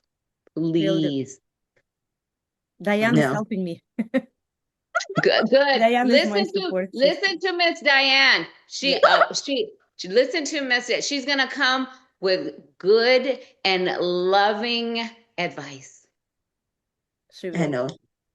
Olga, it's she's my partner. She's very strong, so strong. And like she was saying that in life, especially when you want to when you're going into business, life comes at you, and it just seems like when we did our first retreat, we got knocked down. Let's put it that way. Okay, the retreat was fantastic, but when we came home, okay, the test came, and you know what, guys? That didn't stop us from having a second retreat, and it was even better than the first. Because the first one we did it at a hotel, Niagara Falls. The second one we did it at a luxurious resort in Costa Rica. Now, how does that happen? Because we kept saying, no, we're not going to stop. We're going to keep it. I should say yes to the dream. Yes to the dream. Yes to the dream. Yes. Okay. So, to anyone, if you have any questions, please put it in the chat. I'm going to ask another question, and you could raise your reactive hand or put your question in the chat for Deidre, or you could also put a question in the chat for both of them to answer. Okay. So, my next question to you, Deidre, you serve deeply in your church and community. How does faith influence the way you dream? Faith and the dream go hand in hand. I definitely do not want to, and I pray this every day, Lord, I do not want to get out of your will. When others see me, I would like for them to see you, because it's all about giving you the glory. Mm-hmm. I'm here just to be a vessel and an example to others. I definitely want the Lord to be seen in us. I love what you said about that, because I mean it's let his light shine to and through us. And Amen. And I think that's also my prayer, and most of us, that's what we pray for here. And if anyone have any questions, please raise your hand for Deidre before we because I know we told them 10:30, so I know they may have, I mean, they're welcome to stay and and share with us, and they can hear a little bit of what we're doing for you transform. But I know they had a time set aside. So we have Miranda. Go ahead, Miranda. Mother Miranda. Oh, I love that, Mother Miranda. Okay, I'm now unmuted. Thank you so much. AC, I came at the tail end, and I count myself as the 11th hour worker. I did glean a lot from what you said, and also from what came out in the discussions. My comment is towards Deidre and question.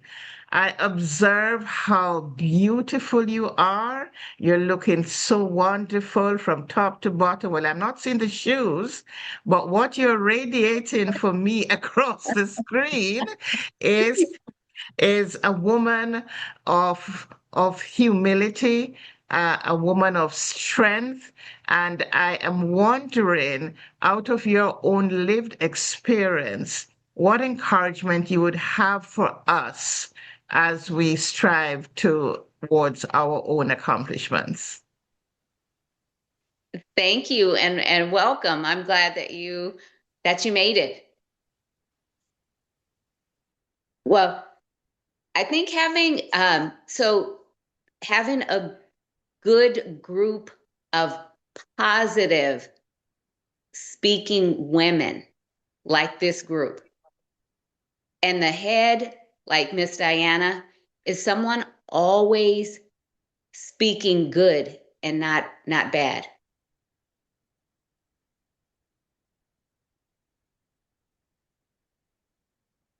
Okay. Mother Miranda? Okay, okay. AC, did you want to add? Yeah, let me add to that. That's a great question. Like my wife said, and first of all, I want to kind of go back on to all the ladies in on the call, and even the men with my wife. When it said like how does she balance everything? One thing about my wife, I'll tell you this, she'll close the door on you. She'll close the door on you in a minute, like I need my time. Y'all don't bother me. I'm going to work out. And I totally respect that because I think we all have to have that time of self-renewal, self-love, and that's what creates that good balance. And that's what makes it so positive and healthy that you got to give everybody your space. You know, I know we're not in no marriage conference or anything that whoever's married or not married or maybe going through things, you know, that God just put it on my heart to speak on that. If you are in a marriage, you know, it takes a team. It takes a team, man. You know, I dang sure can't do what I'm able to do without my wife, you know, being supportive and allow me to do my greatness. And she does her greatness. Um, but Mother Miranda, you have to definitely, like my wife said, I think, surround yourself with just positive people and don't be afraid. Here's a biggest thing I would share with all of you guys. If God has given you a spirit of discernment, okay, you got to take that serious. Okay, you got to take that. You don't play games with that. When God gives you that spirit of, hey, this is not the person I need to be around, or that vibe don't feel right, you know, you speak on it and you challenge it. So that way you can make sure that your surroundings is at peace, okay, and it's positive and it's energy. And when you feel that negativity around you, and you feel that, you know, that bad vibe around you, you gotta put that thing in check and make sure you're on the right track so God can continue to do big, great things in your life. Nice. Amen and amen. Okay. Okay. Hold on one second, Mother Miranda. Okay, fine. Thanks. Thank you so much for both of you speaking. It is just so encouraging, and it is a model for us, indeed, because we know the challenge that we have in relationships. So, and it's for both of you to come on at the same time. That is very encouraging. And I just also want to thank Diane and Olga for this opportunity of building this kind of unique community where they are in front of us, but they're in the background, cheering us along, encouraging us. And I have been in this space speaking on the platform before. Through them, I was able to publish my book, Aging Out Loud, and I'm on Facebook where I am encouraging persons. And I had to jump off mine a while ago in order to catch the tail end of this one. And I just want to hail them as great women and women who will be taking the stage, front stage, in all of these motivational presentations within the next 10 decade. I mean, 1 decade, 10 years. Thank you.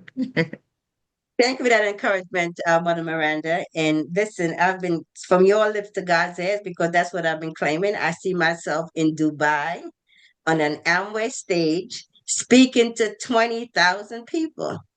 I see that, and it's not going to take 10 years. God is going to bend time in my favor. Why? Because I love him. Speak Amen. it, speak it, speak Yes. it. Yes, I love it. So we have a question for Deidre from Sandy. Go ahead, Sandy.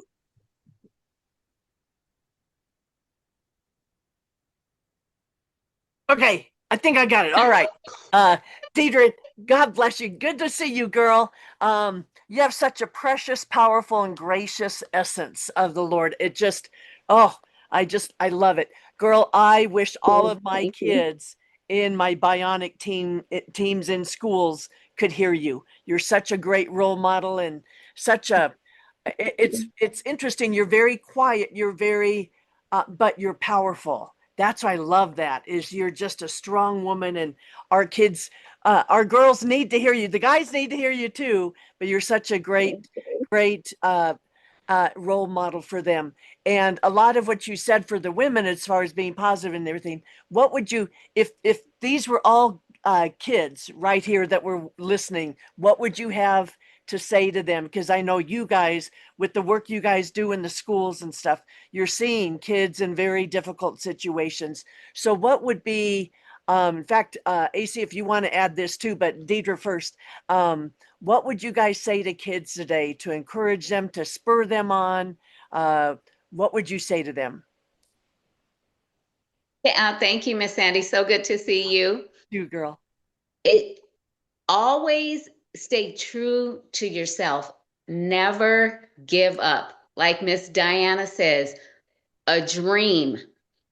I mean, we all have dreams, but never give up on those dreams. They may get deferred, they may get a little derailed, but you keep going forward, especially if the Lord has given you something, you keep at it. You keep at it. Do not give up. AC, you want to add a little something? Well, I was waiting for you to share your famous quote. We always say, will you tell our kids about the friends that they surround themselves with? You always say Oh, something. one of my good friends, and I love her dearly. She said, "Show me your friends, and I'll show you your future." Ooh, that's powerful. Yeah. And Sandy, we appreciate you tremendously what you do, man. Thank you so much for being available to these kids. Like my wife was saying too, she said she hit it right on the head, with these kids that you have to keep dreaming. You have to, no matter what's going on in life, remember their world is just getting started, right? Exactly. And Yeah. and we have to remind them that they have value, that they have purpose, they have a meaning here on earth, Yes. and they need to see it through. No, regardless of what, they're valuable.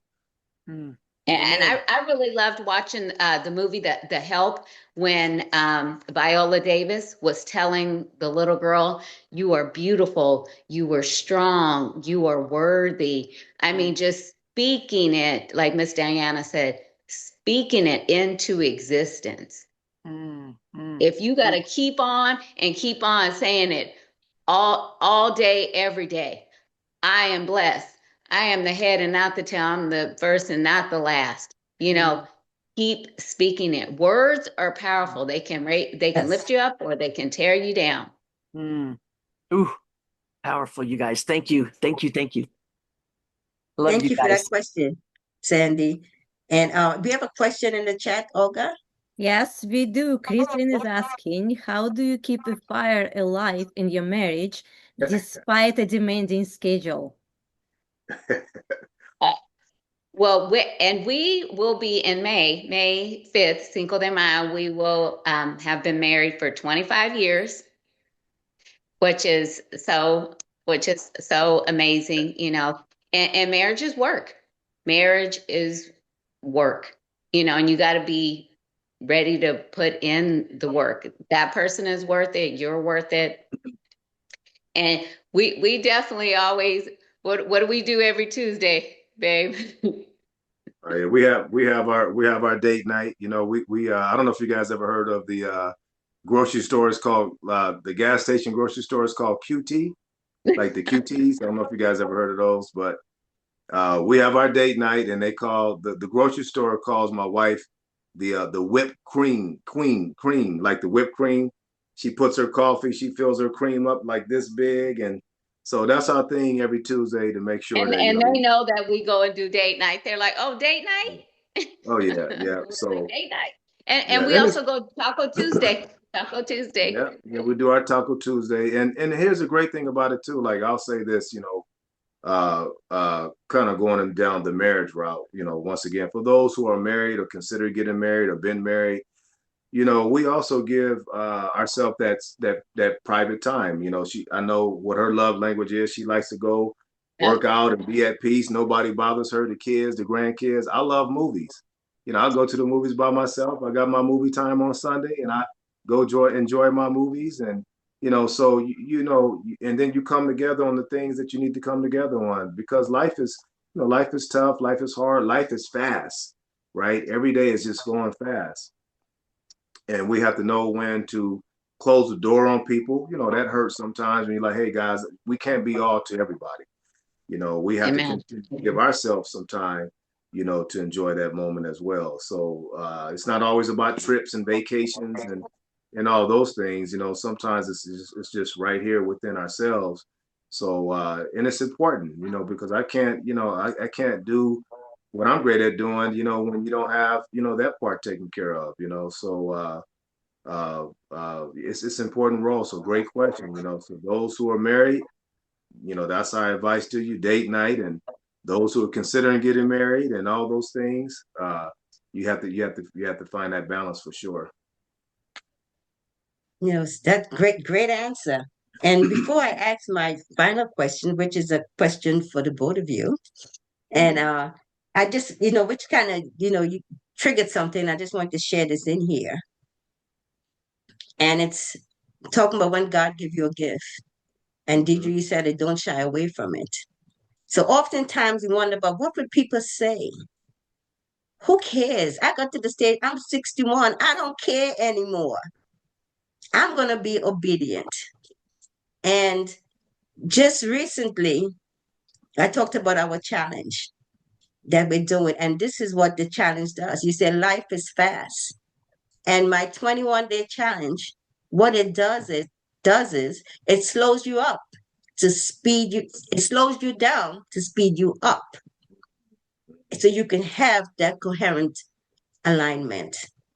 And the challenge came about with me when God humbled me. He says, first of all, my brother gifted me a ticket. My birthday is December, and my brother gifted me a ticket to go to Trinidad. And I would not have gone because Christmas time is so expensive, and I was really, you know, I don't have any friends there anymore. My grandmother's gone, but I have aunts. And so I kept saying for 3 weeks, I was like, Lord, what did I do? What am I gonna do there for 3 weeks? But as God was speaking to me, saying, you're gonna slow down. Yes. But by the time I got there, in less than a few days, my phone dropped on the face and it cracked. So I couldn't really see my keyboard. I had to guess where the numbers were. I took I took a tablet with me. Within 10 minutes of using it, it would overheat. And I said, okay, God, you're trying to tell me something. And with that telling, to fast forward, he was teaching me to pause and breathe. And with that Slow pausing and down. breathing, you know, with me asking him, why am I here? Because I'm just sitting around, but I was watching Bible stories. My aunt is a devout Seventh-day Adventist. I grew up Seventh-day Adventist. I go to a Sunday church now, but I have nothing, you know, church, I don't, you know, church is in me. It doesn't matter. And that's for me. And I was watching all these Bible stories about Jonah and all the days he spent, you know, spent time you know, in the belly of the whale and all the stuff, and Abraham. So it was so refreshing because all of these things I learned as a child, but I understood it differently because now I'm an adult. So I'm looking at it with different lens. And I really enjoyed it. So I would spend hours watching that. And 2 days before I came back to the States, which was the Monday, I went to visit another aunt. And I would never kneel because I said, they said I need to do knee replacement. And I was like, no, I don't need to do no knee replacement. So I keep putting it off. So whenever she would say, kneel and pray, you want to kneel? I would say, no, I sit on the chair and, they would kneel. And 2 days before I came home, I went to visit another aunt, and the Spirit led me in the morning. I would do my devotion. And as I was sitting on the bed to pray, the voice came, get on your knees. Mm. And I said, okay. I didn't pay much attention. I just got on my knees. But then the next day, I was going to do the same thing, and the voice came back just as strong, get on your knees. And the floodgate opened up because I knew God was speaking to me. And that was the reason why I was there, is because he wanted me to learn reverence, come to him in reverence. And I came back home, and within 21 days, the secret to manifesting your intention was birthed. Mm-hmm. Yeah. Great results out of that. So I'm excited to share that we'll launch it, and we have March. Tomorrow is going to be, we're going to kick off March. And I think we have one spot available, which we're going to share. And in April, we're going to make it available for everyone. And we're going to share for anyone who puts challenge in the chat. We're going to send you a free, offer, of what you can do, but you're going to be on your own with this one. Okay, but for $27, because I listen, we got to live. Okay, for $27 to be in community, you get a beautiful workbook that Olga created. And Olga, you need to bring up that workbook, girl. That is so special. Okay, the workbook itself is worth, and I learned that from Forbes. When Forbes create a workbook, man, you want to frame it. It's that beautiful. So it's going back to the mentorship. It's learning from people and watching you, AC, and watching Deidre and how she works. It's that joy you hear whenever Deidre answers the phone. You hear the joy in her voice, and this is what makes us alive, keeps us alive, is the joy, keeping that joy despite what's going on. Because, like you said, the world is rough. So as Olga bring that up, that challenge, I just want to ask this question to you both. As a couple, how do you support each other's vision without losing your individual identity?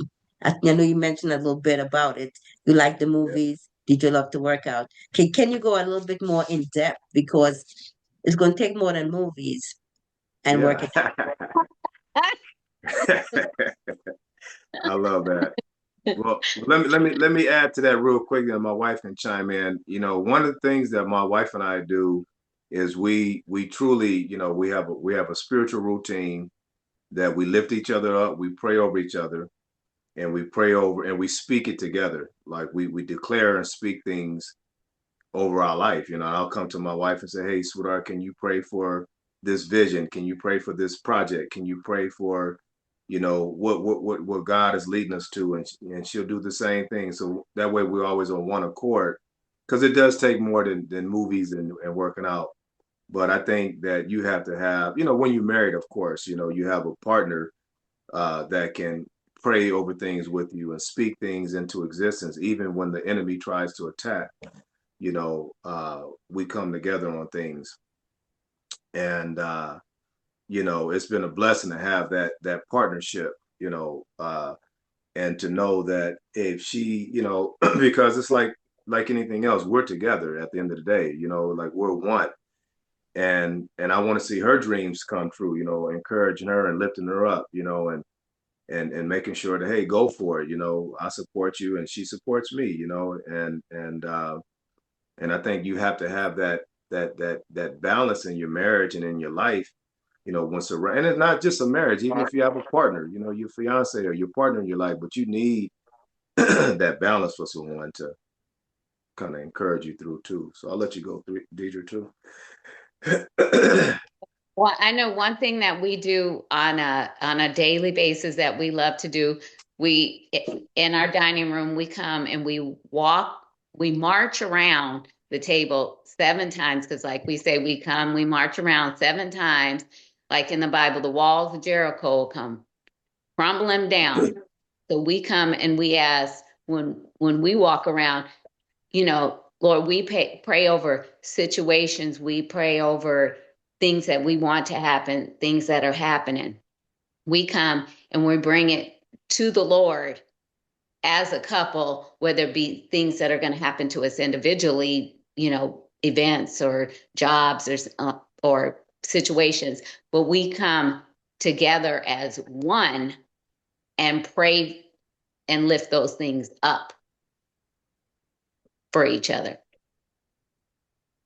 What you said there, DJ, was so powerful. And I know this divine moment here was everybody who was supposed to be here, they're here. You're speaking to my soul. Our challenge, and this is the beauty about it. Okay. It's this is the cover that Olga will be showing of the challenge. Ooh, that's Go with beautiful. that 777. And it's because God kept giving me numbers. When people talk about download, I had no clue what that meant. Okay, but I'm learning. Okay, and when it came, I knew it had to be 3 steps. Number 1 is fasting, which is opening up the space Amen. for spirit. Amen. So taking time to fast. And so here you have meditation. So you set your intention and you do a visualization of what that is, and not from an outbound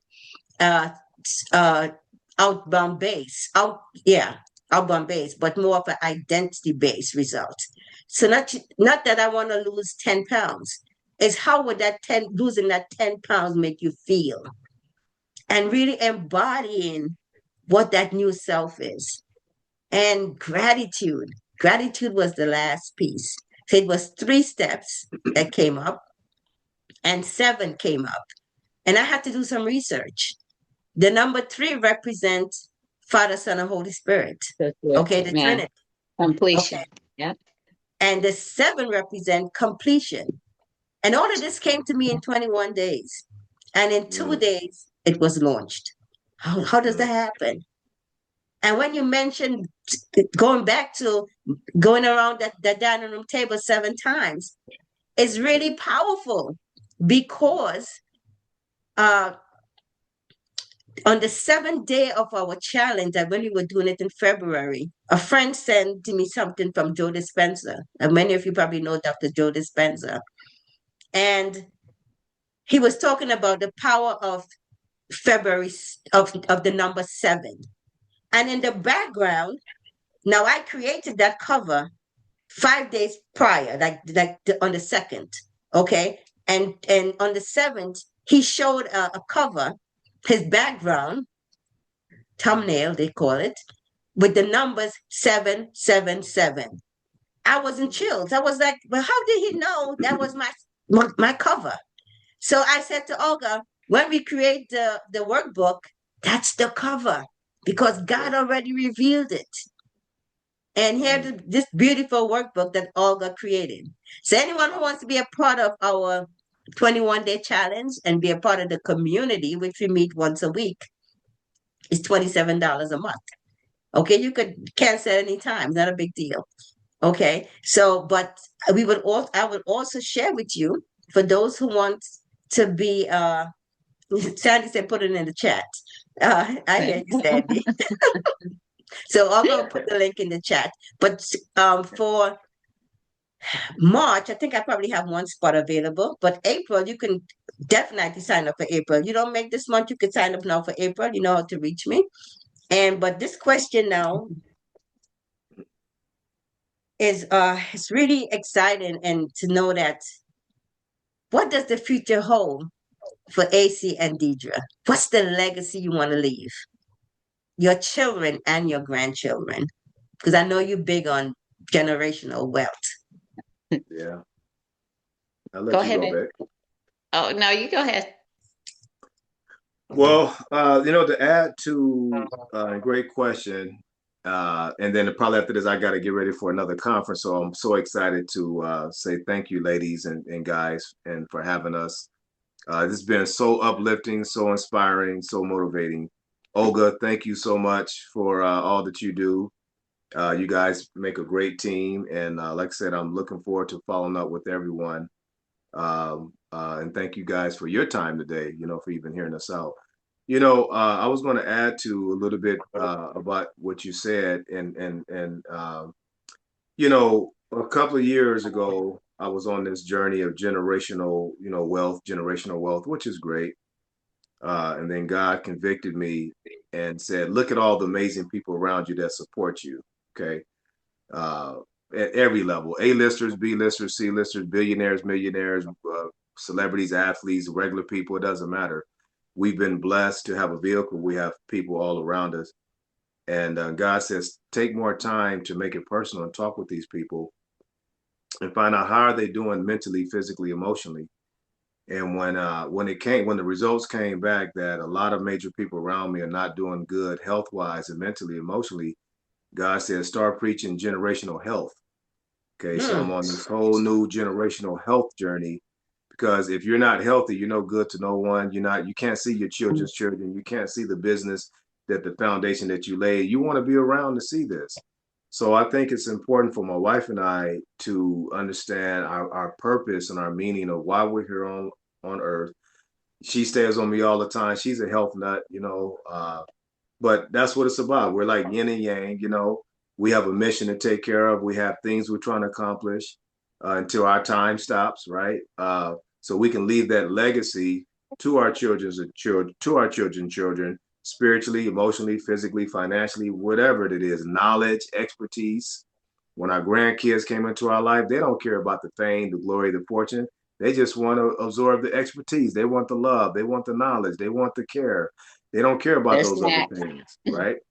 So I think that's where we're at in our journey right now, is to being able to be in a healthy state of mind, so we can be a picture of what that picture looks like. It used to be very broken, like my wife said. I love her, and for what she has overcome. She's not a big talker, right? But she's powerful when she speaks. But overcoming, her mom leaving her at on the doorstep at what? How old were you, sweetheart? 8 months. 8 months old. You know what I mean? So having her older brother, another sister, overcoming those things mentally, emotionally, physically, you know, so proud of her for taking on her challenges, right? That she's gone through. And most people probably would say, I don't know why God keep leading me back to this marriage thing, but how do you take two broken people and put them together, right? Why would you want to integrate, though we call it generational curses, which is real, right? But you got to learn how to break those generational curses together. And that's all we are. We're just here to be a testimony. We're here to be an inspiration. We're here to empower someone to know that they can make it through. And that's kind of where we're at on this journey, right now. Man, great answer. Thank you for that. And you mentioned generational health. And it's so ironic that our next anthology, which you're going to be a part of, is called Ascend Your Health. I mean, how is that? Yeah. Okay, absolutely. I didn't even know you had that shift, but I know you have to run. And I do want to say thank you for sharing and spending 2 hours with us. We are so blessed. That's it? 2 hours? I thought we were going. I thought you said 3 hours. Long. That didn't even seem that long. Thank you so much. And I look forward to seeing you in November. And definitely we'll be chatting in between. And Deidre, I so appreciate you. You're like my soul sister. Not like you are my soul sister. You. Amen. My God sister, my God sister. That's right. That's right. Thank you so much. So as we close out, we usually close at 12. Olga, are there any closing? Anything in the chat that we need to look at, or we have lots of thank you for AC and Deidre for being here. Deidre, sorry. And please announce the winner of 15 minutes. Oh, yes, we forgot the winner. So, Olga, I'm going to let you do that. Okay, it was a very close race, very, very close race. And just by 2 more people, the winner is... Okay, who is the winner? The winner is Chrislyn Benjamin. Oh, can you spotlight can you Chrislyn? come?